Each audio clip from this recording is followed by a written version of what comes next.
Have you ever wondered why when you first open SOLIDWORKS Composer everything looks a little odd until you click a view?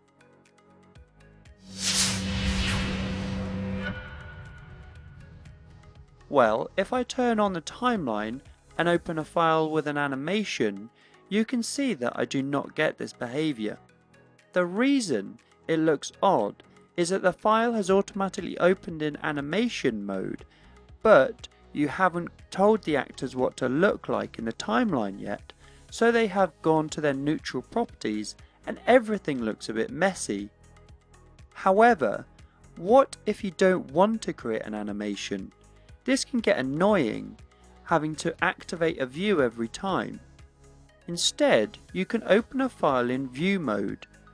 To do this, select File, Properties, Document Properties, Project, and under Launch select View Mode.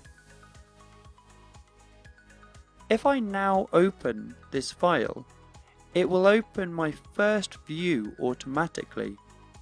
If I want this to happen by default every new project, I can change the same setting in the Default Properties Project page.